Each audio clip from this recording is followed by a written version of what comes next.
Didampingi pimpinan Ombudsman Perwakilan Gorontalo, anggota Ombudsman RI Ninik Rahayu melakukan kunjungan ke kantor Gubernur Gorontalo.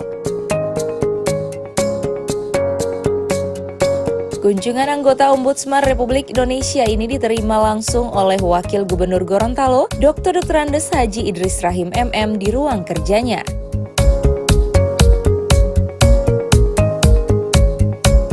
Adapun dalam pertemuan tersebut membahas standar pelayanan beberapa kabupaten dan kota di Provinsi Gorontalo yang masih berada dalam zona yang buruk, yaitu merah dan kuning, dan untuk Provinsi Gorontalo sendiri berada pada zona hijau.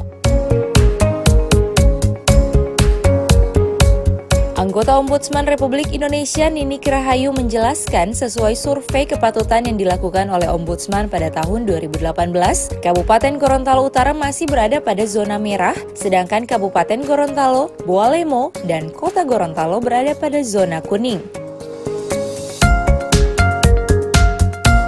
Dilakukan dengan cara sukarela, dengan jumlah yang tidak tertentu, dengan waktu yang tidak tertentu pula, dan itu perlu dilakukan oleh anak-anak untuk dalam rangka mendidik anak-anak supaya infak dan sodako.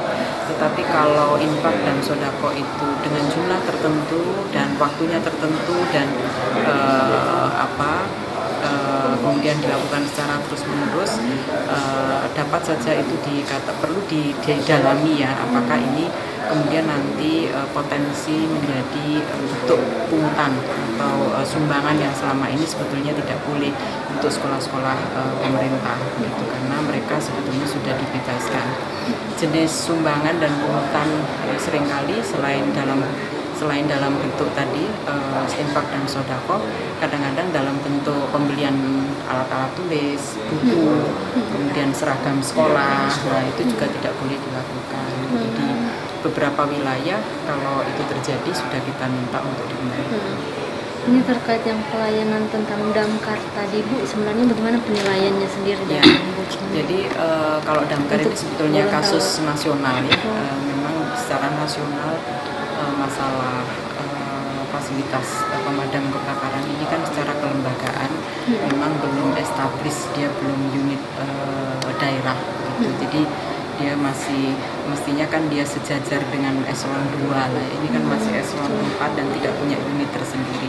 Nah, implikasinya adalah terkait kemudian dengan kewenangan, terkait juga dengan SDM, lalu dengan peralatan. Dari yang saya kunjungi tadi di Kabupaten Gorontalo misalnya, punya mobil pemadam kebakaran 4, tapi yang nyala hanya 2 gitu. Lalu dari 31 orang personel itu dengan anggaran 2 miliar kalau tidak salah, itu termasuk anggaran untuk gaji dan seterusnya. Peralatan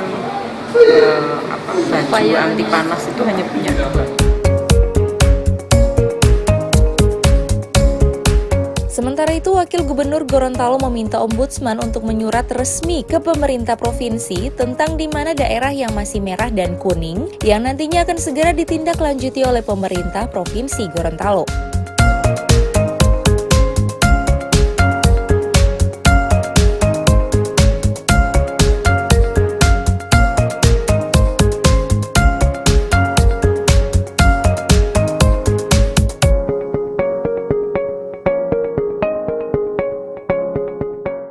Tim Liputan, Advertorial, Mimosa TV.